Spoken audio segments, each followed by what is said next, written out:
নমস্কাৰ ND24 চাই থকাৰ বাবে আপোনাক ধন্যবাদ সকলোকে সুপ্ৰভাত জনাইছো কৃষ্ণ জয়গুৰু শংকৰ প্ৰতিদিনৰ দৰে আমাৰ নিয়মীয়া অনুষ্ঠান ND24 গুৰুগৃহৰ পৰা এয়া বিশ্বাসে মিলয় হৰি আজিৰ খণ্ডটি আৰম্ভ কৰিব বিচাৰিছো মই এঞ্জেলা সাংমাই আশা কৰো আপোনালোক সকলো কুশলে আছে কালিৰ খণ্ডটিত ধেমাজিৰ নিৰঞ্জন ভূঞা বাপে খুব সুন্দৰকৈ পাঠৰ ব্যাখ্যা আগবঢ়ালে ব্যতিক্ৰম নহয় আজিও আমাৰ মাজত এগৰাকী বিশেষ ভাগৱত পাঠৰ ব্যাখ্যাকাৰ উপস্থিত হৈছে জ্যোতিষ মেধি বাপ গতিকে বাপৰ হৈতে দুগৰাকী সহযোগী আছে আমি পলম নকৰি আহক আজিৰ খণ্ডটি আৰম্ভ কৰো ভাগৱতৰ প্ৰথম স্কন্ধৰ প্ৰথম অধ্যায়ৰ কলি নিগ্ৰহ আৰু ধৰ্ম ৰক্ষণ সেই অংশটিৰ পৰা আজিৰ পাঠৰ ব্যাখ্যা আমি আগবঢ়াব বিচাৰিছো মই চিনাকি কৰোৱাই দিব বিচাৰিছো বাপক আৰু বাপে এতিয়া আৰম্ভ কৰিব প্ৰথম স্কন্ধৰ প্ৰথম অধ্যায়ৰ সেই অংশটিৰ পৰা পাঠ আৰু ব্যাখ্যা কৃষ্ণ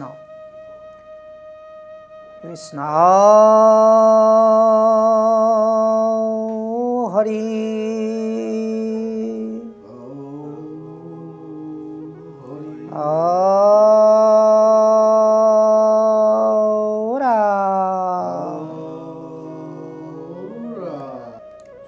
জয় গুৰু শংকৰ পৰম ভক্তিভাজন আজিৰ ND24 এই সংবাদ মাধ্যমৰ এক মহত্তম প্ৰয়াস আজিৰ প্ৰভাতী অনুষ্ঠান বিশ্বাসে মিলয় হৰি এটি সুন্দৰ আধ্যাত্মিক অনুষ্ঠানত আমি উপস্থিত হ'বলৈ পাই আহ্লাদিত হৈছোঁ আৰু ND24 সংবাদ জগতৰ এক অনন্য অতুলনীয় সত্যনিষ্ঠ নিৰ্ভৰযোগ্য এক সংবাদ মাধ্যম জয়তে এই সংবাদ মাধ্যমৰ শ্ৰদ্ধাৰ মুখ্য সম্পাদক প্ৰমুখ্যে সমূহ কৰ্মকৰ্তা বিষয়ববীয়ালৈ আমাৰ শ্ৰদ্ধা আৰু আন্তৰিক সেৱা নিবেদন কৰিছোঁ বিশেষকৈ বিশ্বাসে মিলয় হৰি এই সুন্দৰ অনুষ্ঠানটিৰ আগধৰোতা এঞ্জেলা সাংমাই আইগৰাকীলৈকেও আমাৰ আন্তৰিক শ্ৰদ্ধা আৰু সেৱা নিবেদন কৰিছোঁ ইতিমধ্যে অসমৰ বিভিন্ন স্থানত এঞ্জেলা সাংমাই সৰ্বজনপ্ৰিয় সুবক্তা হিচাপে পৰিচিত হৈছে আজি তেখেতৰ সুন্দৰ প্ৰয়াস আৰু প্ৰচেষ্টাত আজি আমি এই বিশ্বাসে মিলয় হৰি অনুষ্ঠানটিত অংশগ্ৰহণ কৰিবৰ কাৰণে আমি ইয়াত উপস্থিত হ'ব পাৰিছোঁ গতিকে সমূহ কৰ্মকৰ্তালৈ আমাৰ পুনৰবাৰ শ্ৰদ্ধা আৰু সেৱা নিবেদন কৰিছোঁ আজিৰ এই নামঘৰৰ গুৰু আসনৰ সন্মুখত উপস্থিত আছে আমাৰ বাক্সা জিলা শাখাৰ খাগ্ৰাবাৰী গাঁৱৰ পৰম শ্ৰদ্ধাৰ শ্ৰীযুত পংকজ মেধি বাপ আৰু শ্ৰী কংকন ডেকা বাপ সকলো বাপ আইলৈকে আমাৰ পুনৰবাৰ সেৱা জনাই আজি আমাৰ ভাগৱতৰ পাঠ যোৱাকালি আমাৰ সুৰহিত বান্ধৱ ধেমাজি জিলাৰ শ্ৰীযুত নিৰঞ্জন ভূঞা বাপে পাঠ সামৰি যি অংশত ৰৈ গৈছিল সেই অংশৰ পৰাই আজি আমি আকৌ পাঠ কৰিবৰ কাৰণে আগবাঢ়িব খুজিছোঁ আজিৰ অধ্যায়ৰ নাম পৰীক্ষিতৰ কলি নিগ্ৰহ শ্ৰীমদ ভাগৱত মহাগ্ৰন্থৰ প্ৰথম স্কন্ধৰ আজিৰ অধ্যায়ৰ নাম পৰীক্ষিতৰ কলি নিগ্ৰহ এতিয়া কলি নিগ্ৰহ মানে কলিক পৰীক্ষিতে কেনেধৰণে কষ্ট দিলে, যন্ত্ৰণা দিয়াৰ ব্যৱস্থা কৰিলে, নিগ্ৰহ শব্দটোৱে তাকেই বুজাইছে। এটা কলিক পৰীক্ষিতে যে নিগ্ৰহিত কৰিলে, সেই সম্পৰ্কে এই অধ্যায়ত সুন্দৰকৈ আমি পাঠৰ জৰিয়তে পাবলৈ সক্ষম হ'ম। আমি এই অধ্যায়ৰ শুভ মুহূৰ্তত এই ভাগৱত শাস্ত্ৰ আমি যে কলিকালৰ মনুষ্যই লাভ কৰিলোঁ, সেই সন্দৰ্ভত আমাৰ মহাপুৰুষ শ্ৰীমন্ত শংকৰদেৱ গুৰুজনাই দুৰ্বোধ্য ভাষাৰ পৰা অসমীয়া ভাষাত তৰ্জমা কৰি যি ভাগৱত সমুদ্ৰৰ মণি মুকুতা আমালৈকে আগবঢ়াই গৈছে, এই চেগতে কৃপালু গুৰুজনালৈ আৰু গুৰুজনাৰ প্ৰাণৰ বান্ধৱ মাধৱ পুৰুষলৈ আমাৰ ভক্তিপূৰ্ণ শতকোটি সেৱা নিবেদন কৰিছোঁ। আৰু ভৱানীপুৰীয়া গোপাল আটাই এই ভাগৱত মহাগ্ৰন্থৰ যি ৰত্ন, এই ৰত্ন আমাৰ গুৰু দুজনাই কেনেদৰে আমালৈকে আগবঢ়াই গৈছে, এই কথাখিনি এই লেছাৰী ঘোষাৰ জৰিয়তে আমি পাঠ কৰিবৰ কাৰণে আগবাঢ়িছোঁ আৰু তাৰ পিছতে আমি পাঠলৈ আগবাঢ়িম। গোপালাতাদেৱে কৈছে, ভাগৱত ক্ষীৰ সমুদ্ৰত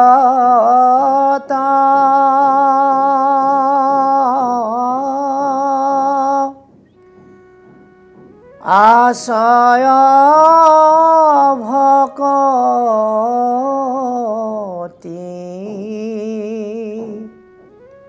ৰত্নজাত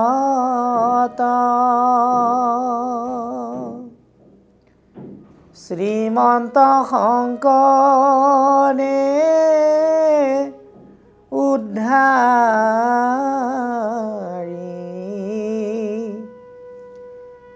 আনি বিভাগী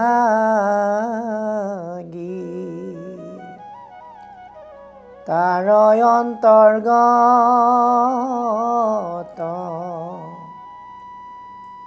ৰত্নজাত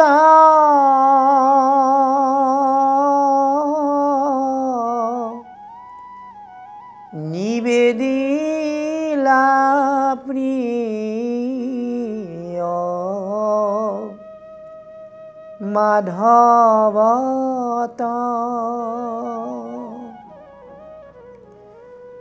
লোকক কৃপায়ে থৈলা সংসাৰ লাগি লোকক কৃপায়ে থৈলা সংসাৰ লাগি। এইখন ভাগৱত শাস্ত্ৰক ক্ষীৰ সমুদ্ৰৰ লগত তুলনা কৰা হৈছে। এই ভাগৱত ক্ষীৰ সমুদ্ৰৰ পৰা উদ্ধাৰ হোৱা ৰত্নবিলাক হৈছে ঈশ্বৰৰ নাম গুণবিলাক। আৰু এই ৰত্ন পৰম কৃপালু গুৰুজনাই ভাগৱত সমুদ্ৰৰ পৰা উদ্ধাৰ কৰি মহাপুৰুষ মাধৱদেৱক দিলে। আৰু মাধৱদেৱেও এই ৰত্ন সকলোকে বিলাই দিলে আৰু সংসাৰৰ সকলো লোকলৈকে এই ৰত্ন ধাৰণ কৰিবৰ কাৰণে সুবিধা কৰি দিলে। সেইকাৰণে এই ৰত্ন যোনেই ধাৰণ কৰে সেই উজ্জ্বলিত হয়। এই ৰত্ন ধাৰণ কৰিছিলে আটা পুৰুষসকলে, গোটেই জীৱনটোক সুন্দৰ কৰি পেলালে, জীৱন মহিয়ান কৰি তুলিলে। যে আমিও আমাৰ জীৱনটোক সুন্দৰ কৰিবৰ কাৰণে মহিয়ান কৰিবৰ কাৰণে এই ৰত্ন ধাৰণ কৰিব লাগিব। এই ৰত্নৰ নাম ৰাম নাম ৰত্ন। এই ৰত্নৰ নাম হৰি ভকতি ৰত্ন। সেইবাবে নামঘোষাত মাধৱ পুৰুষে কৈছে পৰম উজ্জ্বল হৰি নাম ৰত্ন কণ্ঠত যিটো পিন্ধয় তাহাৰ পুৰুষ যতে আশ্ৰয় হবাকো শোভাকৰ। এই ৰত্ন পৰিধান কৰি নিজেতো উজ্জ্বল হ'ব পাৰে আৰু সেই ধাৰণ কৰা লোকজনৰ বংশ পৰিয়াল সমন্বিতে উদ্ধাৰ হৈ যাব পাৰে। এই ৰত্নই হৈছে ভাগৱতৰ ভকতি ৰত্ন, ৰাম নাম ৰত্ন। গতিকে সেই ৰত্ন আমি ভাগৱতৰ জৰিয়তে আমি সকলোৱে পৰিধান কৰিব লাগিব। এতিয়া আমি এই যে ভাগৱত শ্ৰৱণ কৰাৰ কাৰণে যি এটা সুন্দৰ সৌভাগ্য মিলিছে, ইয়া পদ্ম পুৰাণৰ ৬টা অধ্যায়ৰ প্ৰথম অধ্যায়ৰ ৭৬ নম্বৰ শ্লোকত এই কথাখিনি কৈছে যে ভাগৱত শ্ৰৱণ কৰিবৰ কাৰণে সাধু সংগৰ প্ৰয়োজন আছে আৰু এই সাধু সংগ পাবৰ কাৰণেও আমাক কোটি জনমৰ ভাগ্য লাগে বুলি কৈছে। ভাগৱত মাহাত্ম্য নামেৰে পদ্ম পুৰাণৰ উত্তৰ খণ্ডৰ এই ৬টা অধ্যায়যুক্ত ৫০৪টা শ্লোকেৰে সন্নিৱিষ্ট হোৱা প্ৰথম অধ্যায়ৰ এই ৭৬ নম্বৰ শ্লোকত এনেদৰে কৈছে ভাগ্যোদয়েন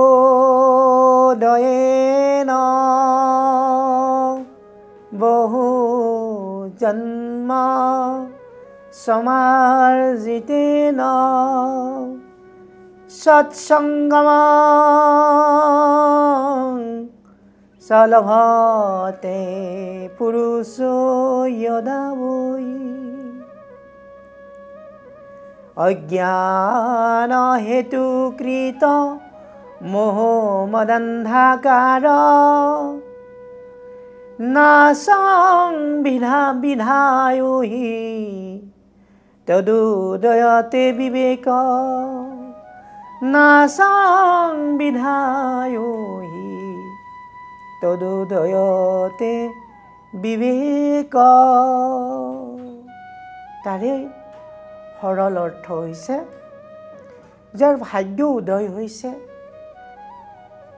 সেই ভাগ্য উদয়প্ৰাপ্ত ভাগ্যৱানজনে বহু জন্ম জন্মান্তৰৰ সাধনাৰ ফলত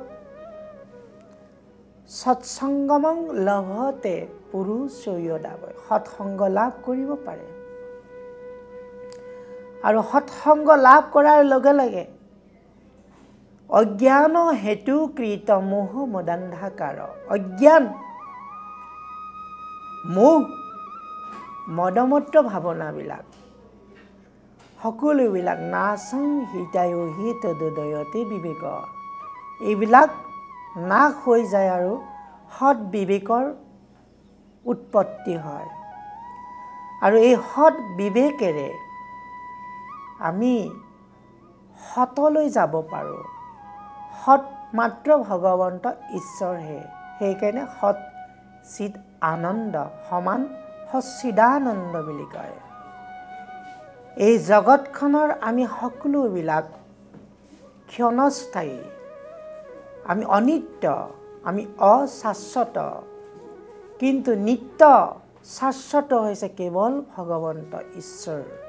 সেইকাৰণে তেওঁ সৎ আৰু এই সতক যি চিতেৰে অৰ্থাৎ জ্ঞানেৰে বোধেৰে ভাবিলে আমি যিটো পাওঁ সেইটোৰ নাম আমি আনন্দ আনন্দ মানে হৈছে সুখ অৰ্থাৎ ভগৱন্ত ঈশ্বৰক আমি ভাৱনা কৰিলে আমি সুখী হ'ব পাৰোঁ সেইকাৰণে ভগৱন্তক সৎচিত আনন্দ বুলি কয় গতিকে এই সৎচিত আনন্দক ভাৱনা কৰিবলৈ পালে আমাৰ মনৰ পৰা কলুষতাবিলাক কচ্ছুত কপটতাবিলাক নাইকিয়া হৈ যায় মনৰ দুৰ্বাসনাবিলাক দূৰ হৈ যায় সেইকাৰণে ভাগৱতৰ প্ৰথম স্কন্ধৰ দ্বিতীয় অধ্যায়ৰ ৮ নম্বৰ শ্লোকত কৈছে প্ৰবিষ্টু কৰ্ণৰন্ধ্ৰেণ সানং ভাবু সৰুৰুহম ধুনুতি সমলং কৃষ্ণ সলিলৈষু যথাচৰ আৰু মাধৱ পুৰুষে তাকেই সৰল অনুবাদ কৰি কোখাত লিখিছে কৰ্ণপথে ভকতৰ হিয়াত প্ৰৱেশী হৰি দুৰ্বাসনা হৰে সমস্তই জলৰ যতেই কমল যেহেন হৰত কালে স্বভাৱতে নিৰ্মল কৰয় আমি ভগৱন্ত ঈশ্বৰৰ কথা কৰ্ণপথেৰে যেতিয়া শ্ৰৱণ কৰি থাকিম শ্ৰৱণ কৰোঁতেই আমাৰ মনৰ পৰা দুৰ্বাসনাবিলাক হৰণ হৈ গৈ থাকিব যেনেদৰে শৰৎকালৰ শুভাগমন হোৱাৰ বাবেই বাট পথ সুচল হয় বোকা কদৰ্যময় পথ অৱস্থাটোৰ অৱসান হয় আৰু পানীবিলাক পৰিষ্কাৰ পৰিচ্ছন্ন হয় একমাত্ৰ শৰৎকালৰ আগমন ঘটাৰ কাৰণে ঠিক তেনেদৰে কৃষ্ণ কথাও আমি যদি কৰ্ণপথেৰে শ্ৰৱণ কৰিব পাৰোঁ কৃষ্ণ কথা শুনাৰ লগে লগে আমাৰ মনৰ পৰা দুৰ্বাসনাবিলাক নাইকিয়া হৈ যায় আটাইতকৈ ভয় লগা কথাই এইটো যিটো মনৰ দুৰ্বাসনা এই দুৰ্বাসনাবিলাক অতি বলৱান অতি শক্তিশালী নামঘোষাত কৈছে মাধৱ পুৰুষে মহাবলৱন্ত দুৰ্বাস নাঘোৰ হৰিয়ে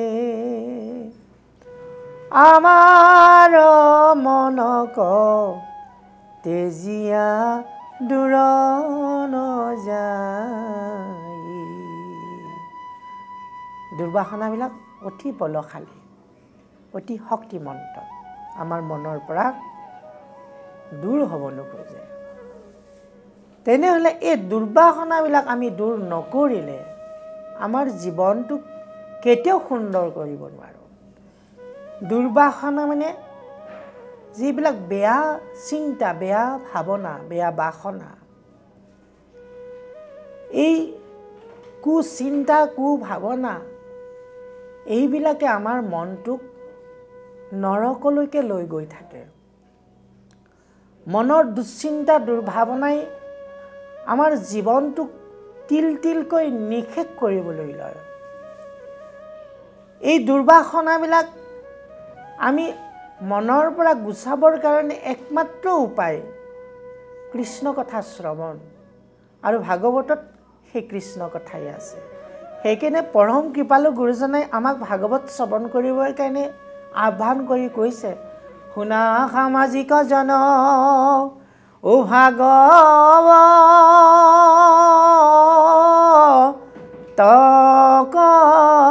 কথা শুনন্তে খাই খ্যাত হন্ত ও ঈশ্বৰ সৰ্বথা নাহি আৰু শাস্ত্ৰ ইহাৰ সমান এই মহন্তসকলে পাই প্ৰত্যক্ষে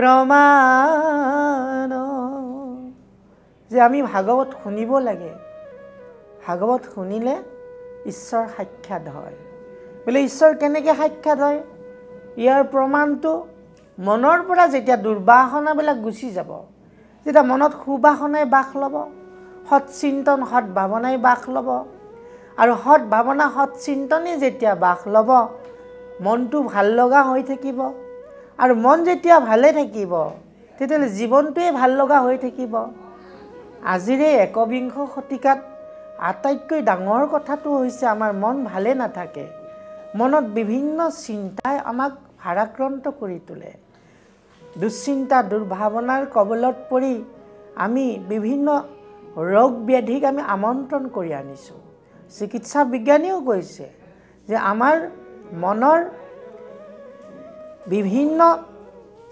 চিন্তাৰ কাৰণতে আমাৰ শৰীৰৰ বেমাৰবিলাক বেছিকৈ আগবাঢ়ে আমি বিশেষকৈ আমাৰ মনৰ চিন্তাৰ বাবে আকস্মিক সংবাদ এতিয়া আমাক যদি মনত মানে দুঃসংবাদে ক্ৰিয়া কৰে তেতিয়া লগে লগে যাৰ হাইপাৰ টেনশ্যন আছে প্ৰেছাৰ আছে তাৰ লগে লগে প্ৰেছাৰ বাঢ়ি গৈ থাকিব ঠিক তেনেদৰে এজমাইটিক ৰোগ এচিডিটি বিভিন্ন ধৰণৰ বা চুগাৰ আদি কৰি বিভিন্ন ধৰণৰ ৰোগ ব্যাধিবিলাক এই মনৰ দুশ্চিন্তাৰ বাবে বাঢ়ি গৈ থাকে সেইগতিকে মন ভালে ৰাখিবৰ কাৰণে মন সুন্দৰ কৰি ৰাখিবৰ কাৰণে আমাক গুৰুজনাই আহ্বান কৰিছে কৃষ্ণ কথা শ্ৰৱণত শুদ্ধ হৈব মন সৰ্বদাই কৰিবহু কৃষ্ণৰ কীৰ্তন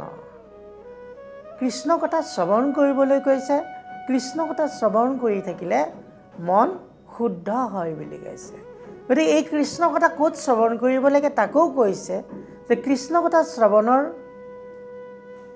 ব্যৱস্থা হৈছে সাধু সংগ সেইকাৰণে কৈছে শুনা সভা সদস্যই নেৰিবা শাস্ত্ৰৰ নয় হৰি গুণ ভাগৱত সাৰ সাধু সংগ অনুসৰা শ্ৰৱণ কীৰ্তন কৰা পৰিহৰা পাখণ্ড আচাৰ সাধু সংগ লৈ আমি এই ভাগৱতৰ সাৰ হৰিকথা শুনিব লাগে আৰু হৰিকথা শুনিলে কি হয় আমি আমাৰ যিবিলাক বদ স্বভাৱ আছে আচৰণ আছে এইবিলাক আচাৰ আচৰণবিলাক দূৰ হৈ যায় বুলি কৈছে পৰিহৰা পাখণ্ড আচাৰ অৰ্থাৎ ভগৱন্ত ঈশ্বৰৰ নাম গুণ শ্ৰৱণ কীৰ্তন কৰিলে আমাৰ শৰীৰৰ ভিতৰত থকা স্বভাৱবিলাক বেয়া স্বভাৱবিলাক দুৰ্স্বভাৱবিলাক আমাৰ দূৰ হৈ যায় বুলি কৈছে গতিকে আমি এই ভাগৱত শ্ৰৱণ কৰিলেই আমাৰ মনৰ আনন্দ হয় আৰু মনৰ যেতিয়া আনন্দ থাকিব জীৱনটো সুন্দৰ হৈ থাকিব আৰু জীৱন সুন্দৰ হোৱা মানে আমাক গুৰুজনাই কৈছে যে যিটো তুমি জীৱন পাইছা এইটো জীৱন এনেই পোৱা জীৱন নহয় কত তপহাই নৰ তনু পায় বহু তপস্যাৰ ফলত বহু সাধনাৰ ফলত এই মানুহ জীৱন পোৱা যায় কিন্তু ভকতি বিনাই ব্যৰ্থে আয়ু যায় যদি ভকতি নাথাকে সেই জীৱনটো ব্যৰ্থ বুলি কৈছে সেইকাৰণে আমি এই সাধু সংগত ভাগৱত শ্ৰৱণ কৰাৰ লগে লগে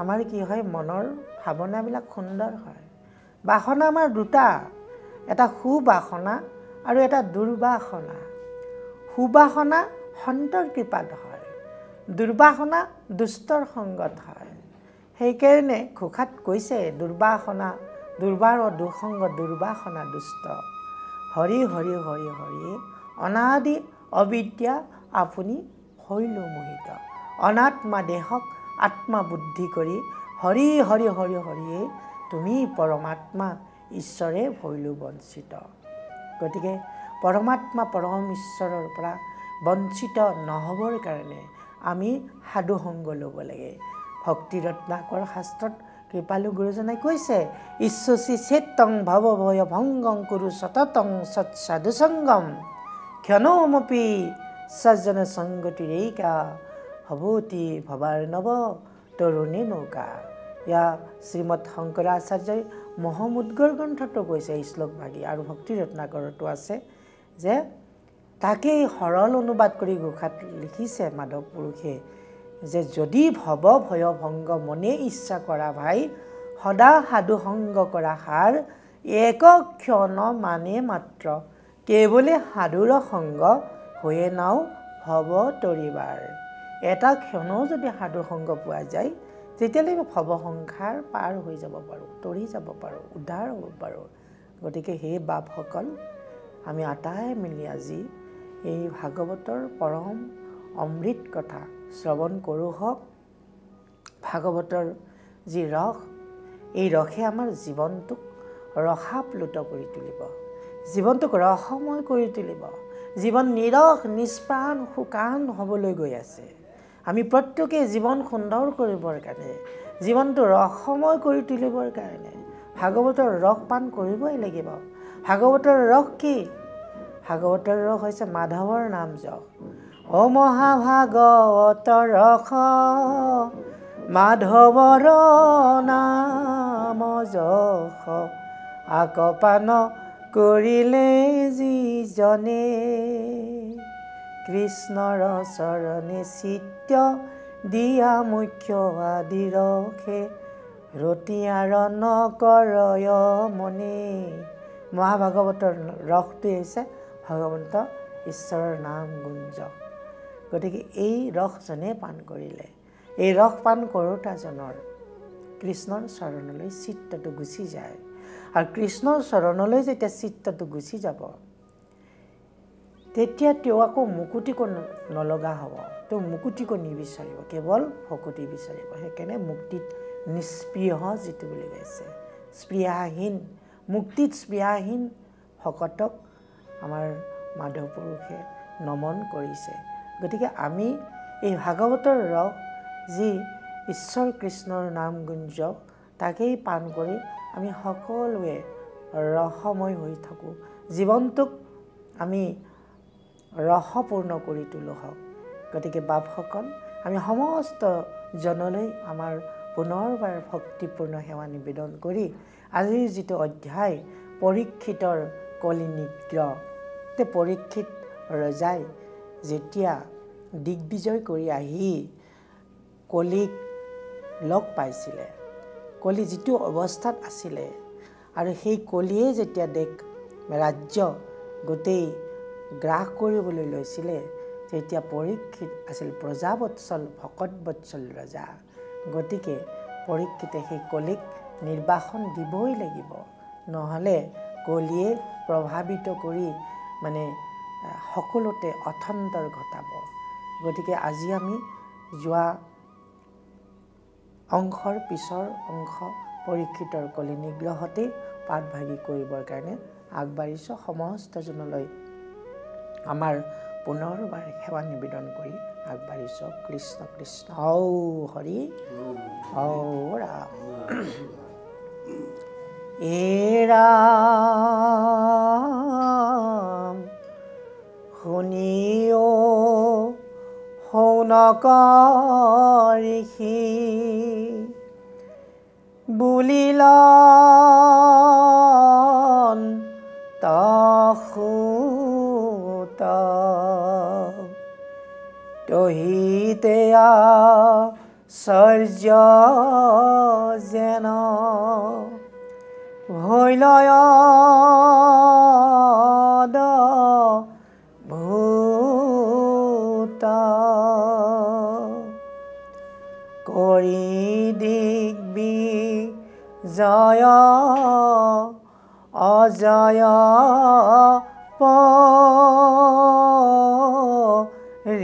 পৰীক্ষিতে পাইলা পাছে কুৰুক্ষেত্ৰ ৰথে মনিতে দেখিলা নৃপতি তৈতে বিচাৰি ফুৰন্তে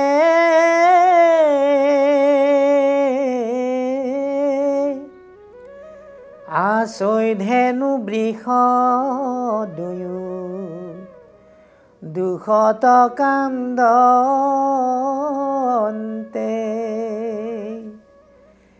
মৃণাল ধবল বৃষ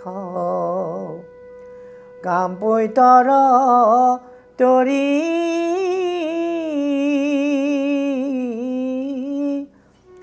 চৰণত তাৰৈ ক্ষুদ্ৰ গোটে দণ্ড ধৰি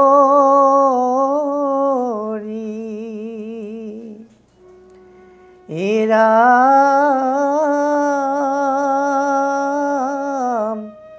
ভয়তে তেজন্ত যেন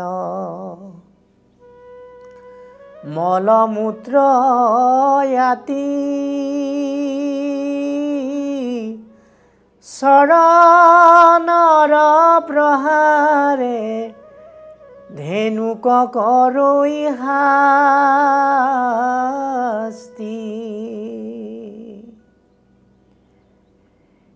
কান্দন্তে আচন্ত বহে লোতক নয়নে অনাথক মাৰৈ যেন দুৰ্জন তেন্তনে অনাথক মাৰৈ যেন দুৰ্জন তেন্তনে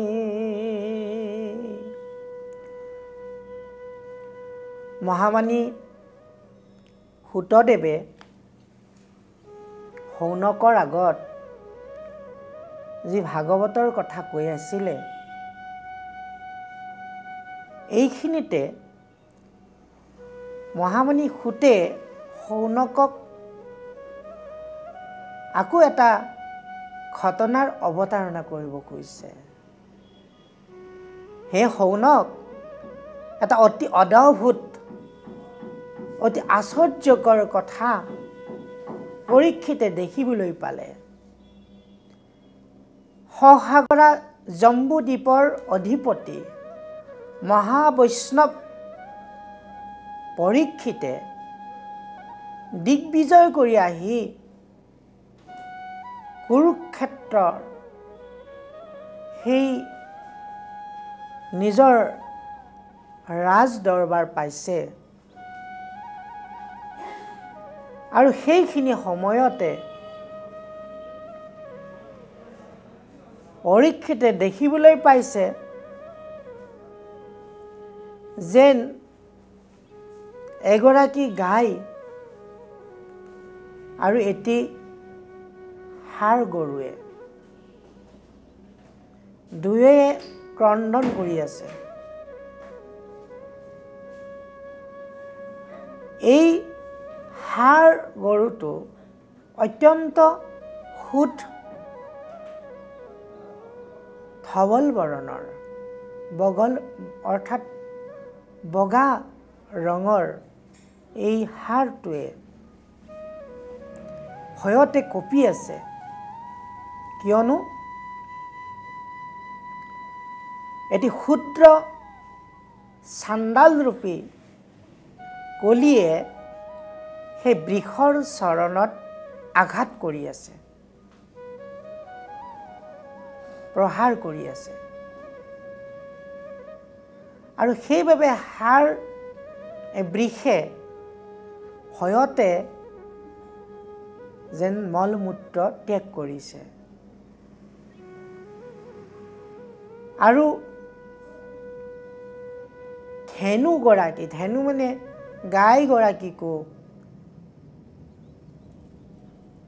যেন এই ক্ষুদ্ৰ গোটে অৰ্থাৎ এই চাণ্ডালৰূপী কলিয়ে যেন প্ৰহাৰ কৰি আছে। গতিকে কান্দন্তে আচন্ত বহে লোতক নয়নে, চকুলো ওলাই আছে ক্ৰন্দন কৰি থকা সেই সময়ত। অনাথক মাৰৈ যেন দুৰ্জনত তেন্তনে, এজন অনাথক অসহায় লোকক দুৰ্জন ডকাইতে যেনেদৰে শাস্তি দিবলৈ লয়, ঠিক তেনেধৰণে ক্ষুদ্ৰ চাণ্ডাল ৰূপী কলিয়েও এই বৃষ আৰু ধেনুক এনেধৰণে প্ৰহাৰ কৰি আছে। আৰু এই ঘটনাটো পৰীক্ষিতে শুনিছে। শুনি হেন দেখি খেদি গইলা ৰাজায়াথে বেথে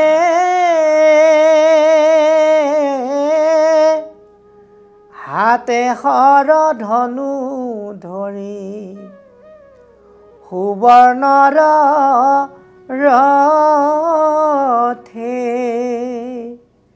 মেঘৰ গম্ভীৰ ধ্বনি বুলিলা বচন কোন তই কহয়ৰে অধম দুৰ্জন।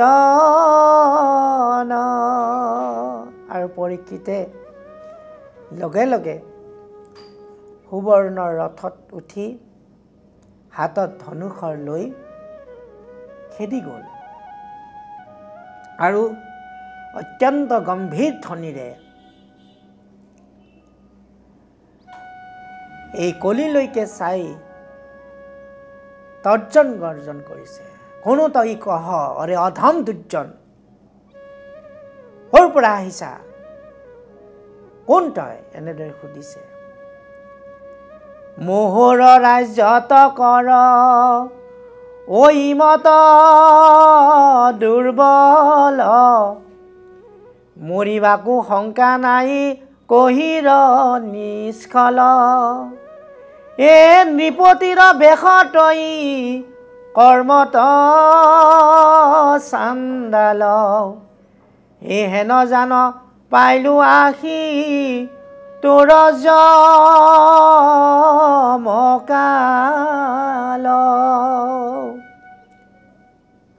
তই মোৰ ৰাজ্যত প্ৰৱেশ কৰিছা, তই চিনি পোৱা নাই মই কোন, ইমান তোৰ সাহস, মৰিবৰ বাবে তোৰ অকণো শংকা নাই। তই দেখাত ৰাজ আভৰণ লৈছা, নৃপতিৰ বেশ লৈছা, কিন্তু কৰ্ম তোৰ অত্যন্ত ঘৃণনীয়, চাণ্ডাল ৰূপী কৰ্মত তই প্ৰবৃত্ত হৈছা। তোৰ জমকাল ময়েই, তই গম পোৱা নাই তোৰ জমকাল মই উপস্থিত হৈছোঁ। গৈলন্ত বিদুৰ মাত্ৰ কৃষ্ণ ধনঞ্জয়,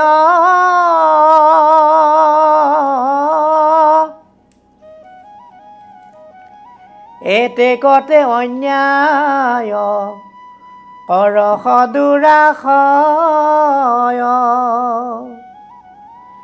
এ মই বিদ্যমানে তোৰ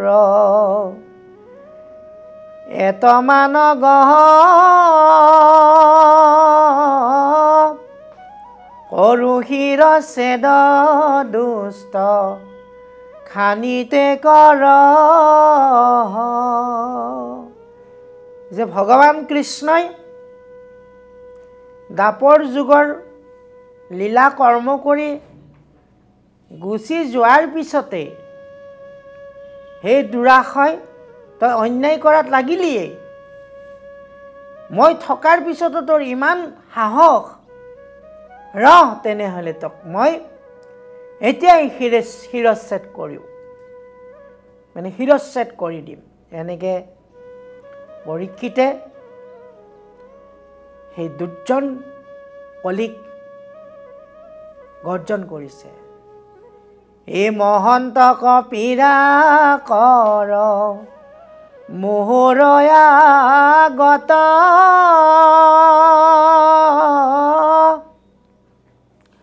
এ ৰহ ৰহ ভাংগু আজি তোৰ মহত্ব, এই বুলি পৰীক্ষিত পৰম মহন্ত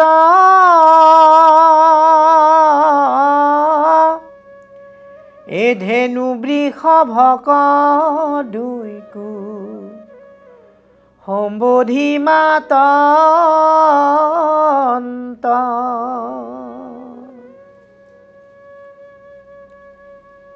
আৰু ৰজা পৰীক্ষিতে কলিলৈ চাই কৈছে যে মহন্তকে তই দুখ দিবলৈ ওলাইছা, কষ্ট দিবলৈ ওলাইছা, আৰু মই থাকোঁতে তোৰ আজি প্ৰভাৱ মই নাইকিয়া কৰিম, তোৰ শক্তি মই নিষ্প্ৰভ কৰি পেলাম। এনেকৈয়ে পৰীক্ষিতে ধেনু আৰু বৃষভলৈকে চাই দুয়োকে সম্বোধন কৰিছে। কিনো কৰিছে? কোন তুমি আছা শুক্ল বৃষৰূপ ধাৰী ও কোনে বা তোমাৰ ভাঙ্গি লেকতিনি ভৰি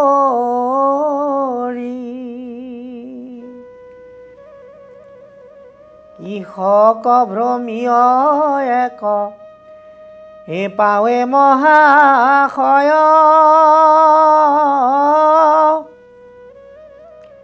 এ মই পাইলো আখি আউৰ নকৰিবা ভয়।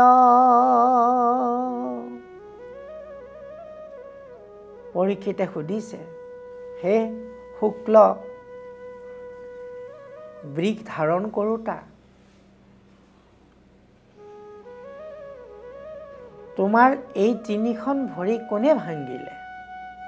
তুমি যে এখন ভৰিৰ ওপৰত ভৰ দি চলিছা, তুমি ভয় নকৰিবা, কোৱা তোমাক কোনে ভাঙিছে এই তিনিখন ভৰি? এখন ভৰিত যে ৰৈ আছা, তুমি ভয় নকৰিবা, মোক কোৱা। কিয়নো ও জৈত ৰাখৈ কৌৰৱৰা যাৰ বাহু দন্দে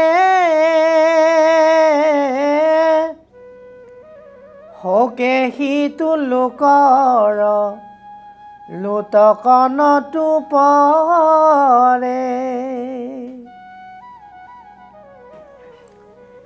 নাকান্দা মাও ধেনুৱেৰা খেদ কৰো আজি তোমাৰ শত্ৰুৰ কণ্ঠ ছেদ।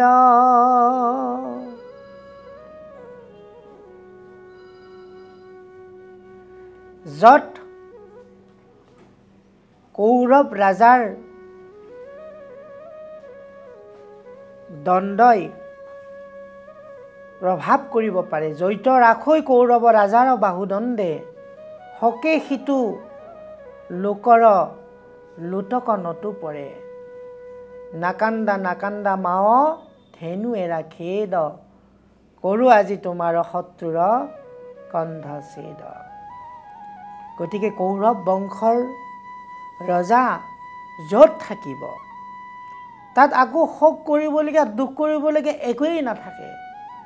কাৰণ ইমান প্ৰতাপ, ইমান শক্তিশালী কৌৰৱৰ ৰজা সন্মুখত থকাৰ পিছত কোনো ভয় কৰিব নালাগে। হে মা, ধেনুগৰাকীক কৈছে, তুমি নাকান্দিবা, তোমাৰ শত্ৰুক মই আজি কণ্ঠচ্ছেদ কৰি পেলাম। হে কৃষ্ণৰ সেৱক ইটো ৰাজাৰ ৰাজ্যত তেৱে নটো কৰে আখি দ্ৰোহ হে নমত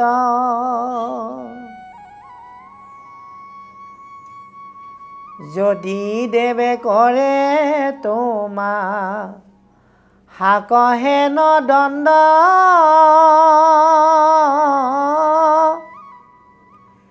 তাহাৰো সে দিব শালং কৃতবাহু খণ্ড। আৰু পৰীক্ষিতে নিজকে কৈছে যে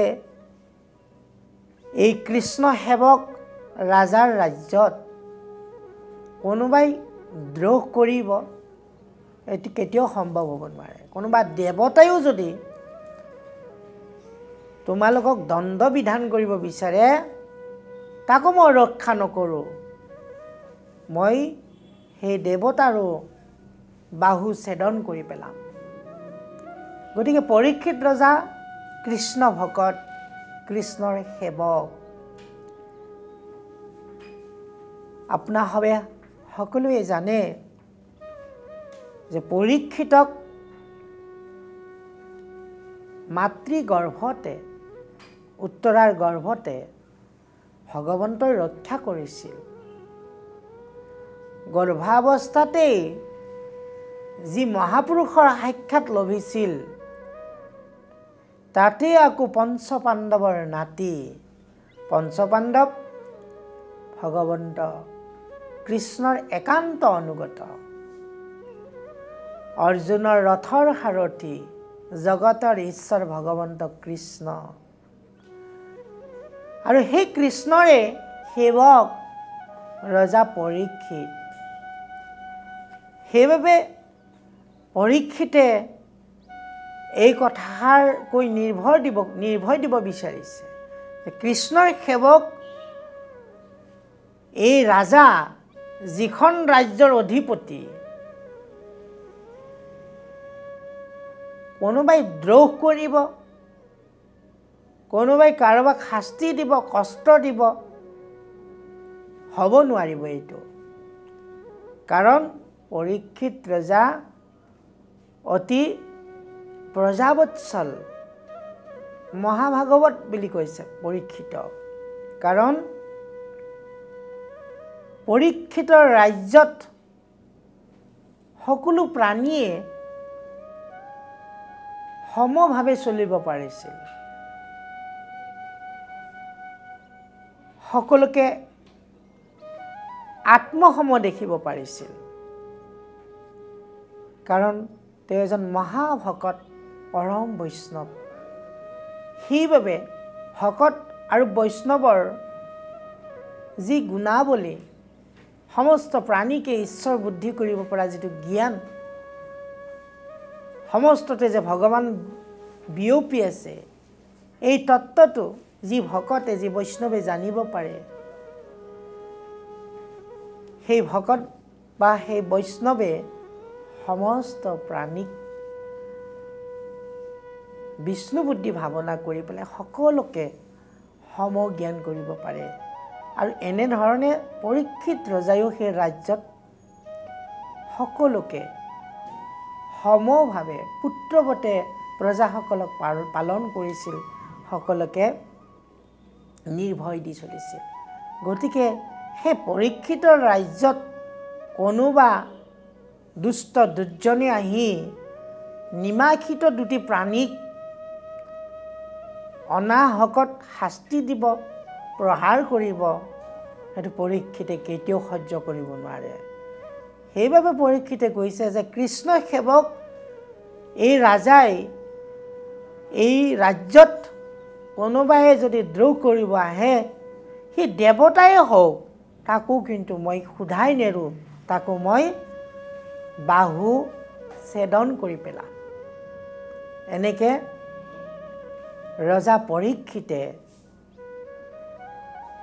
বৃষ আৰু ধেনুৰ আগত কৈছে। আৰু এই বৃষ আৰু ধেনু কি সেইটোও সুধিছে।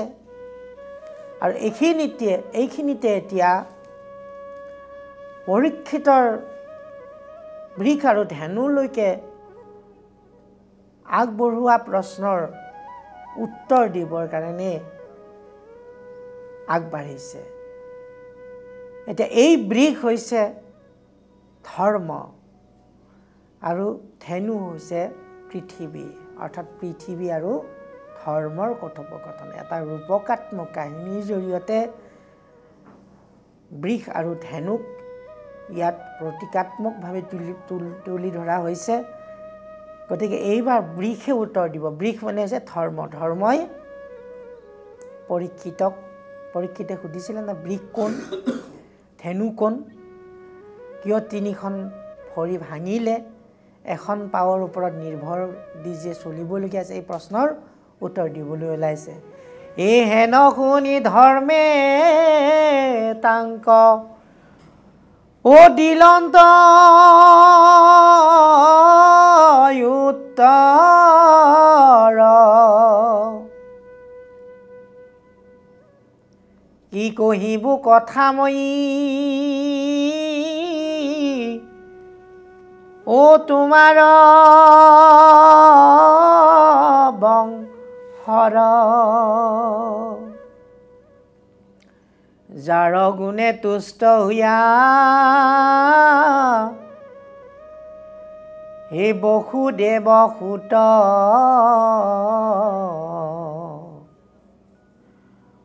অন্ত সাৰথি কতো সভাসদ দূত। তে ধৰ্মই পৰীক্ষিতৰ প্ৰশ্ন শুনি উত্তৰ দিবলৈ লৈছে যে হে ৰজা, তোমাৰ বংশৰ কথা মই কি কম। স্বয়ং বসুদেৱ সুত ভগৱন্ত ঈশ্বৰ কৃষ্ণয়ো যাৰ গুণত সন্তুষ্ট হৈছিল, যিজন জগতৰ ঈশ্বৰ ভগৱন্তই ৰথৰ সাৰথি হৈছিল, মন্ত্ৰী হৈ মন্ত্ৰণা দিছিল, সেইজন ভগৱন্তৰ একান্ত অনুগত পৰীক্ষিত ৰজাৰ বিষয়ে কি ক'ম। যি ৰজাৰ বংশ জ্ঞাতি সকলোবিলাক ভগৱন্তৰ সেৱক হৈ গ'ল, ভগৱন্তই সেইসকলৰ শক্তিত সন্তুষ্ট হৈ গৈছে। গতিকে ধৰ্মই পৰীক্ষিতৰ আগত এইখিনিকে ক'ব গৈছে যে যিজন ঈশ্বৰৰ একান্ত ভৃত্য, হে ৰজা মইনো কি ক'ম। এতিয়া ধৰ্মই আকৌ দুটিমান কথা কৈছে। এ ৰাম কৰন্ত মন্ত্ৰণা কতো মন্ত্ৰী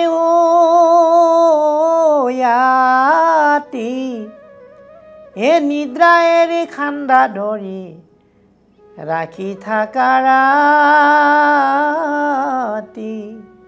ধ্যানতনে দেখৈ যিটো বেদৰ ৰহস্য, কৰিলে কতাহাংকো পাণ্ডুৰ বংশে বৈশ্য, কি কহিব পাণ্ডৱৰ মহাগুণগণ, যাক সেৱা কৰিলা পুনি নাৰায়ণ,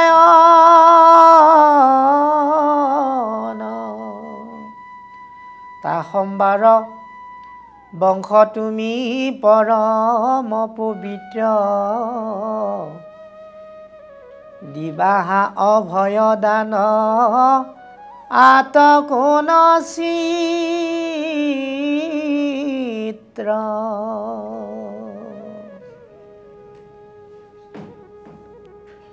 ধৰ্মই পৰীক্ষিতৰ আগত কৈছে, যিজনে মন্ত্ৰী হৈ দিনে ৰাতিয়ে ৰক্ষা কৰি আছিল, যিজনক ধ্যানতে দেখিবৰ কাৰণে সম্ভৱপৰ নহয়, যি বেদৰ ৰহস্য একমাত্ৰ ভগৱান ঈশ্বৰ, সেইজন ঈশ্বৰকে পাণ্ডুৰ বংশই বৈশ্য কৰি পেলাইছে। পাণ্ডুৱে তেওঁক সাধাৰণ এজন ৰথৰ চালকত পৰিণত কৰি পেলাইছে একমাত্ৰ তেওঁৰ ভক্তিত। গতিকে সেই পাণ্ডৱৰ গুণাৱলীৰ বিষয়েনো কি ক'ম?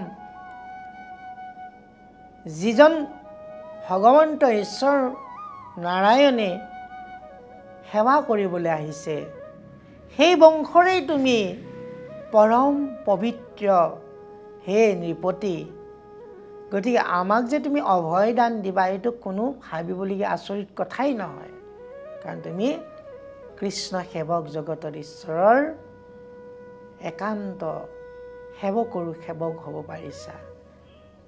এইখিনিতে আজি আমাৰ এই অধ্যায়ৰ কলি নিগ্ৰহৰ কিয়দাংশ পাঠ কৰা হ'ল, আৰু পৰৱৰ্তী অংশ আমি পিছলৈ পাঠ কৰিম বুলি আপোনাৰ সব ND24ৰ শ্ৰোতা মণ্ডলীলৈকে আমি আমাৰ শ্ৰদ্ধা আৰু সেৱা নিবেদন কৰি আজিৰ অধ্যায়ৰ কিয়দাংশ পাঠৰ ইমানতে সামৰণি কৰা হ'ল। জয় গুৰু শংকৰ কৃষ্ণ অপৰাধ বিনাশন তজু নাম নাৰায়ণ জানি নামে পহিলো হৰণি আনগতি নাহিকে মৰণি অপৰাধ ক্ষমা কৰি তুমি দয়াশীল হৰি মোক ৰক্ষা কৰি চৰণি মোক ৰক্ষা কৰি চৰণি। কৃষ্ণ হৰি ৰাম। শ্ৰীমন্ত শংকৰ হৰি ভকতৰ জানা যেন কল্প তৰু শান্ত বিনাই নাই নাই নাই আমাৰ পৰম শান্ত বিনাই নাই নাই নাই আমাৰ পৰম গুৰু। কৃষ্ণ হৰি কৃষ্ণ। খুব সুন্দৰকৈ জ্যোতিষ মেধি বাপগৰাকীয়ে পাঠ আৰু ব্যাখ্যা আগবঢ়ালে। আমি বাপলৈ কৃতজ্ঞতা জ্ঞাপন কৰিছোঁ, লগতে অনুষ্ঠানটি ইমান সময় চোৱাৰ বাবে প্ৰতিগৰাকী ND24 দৰ্শকলৈ কৃতজ্ঞতা জ্ঞাপন কৰি আজিৰ খণ্ডটিৰ পৰা বিদায় ল'ব বিচাৰিছোঁ। সকলো ভালে থাকক। কৃষ্ণ।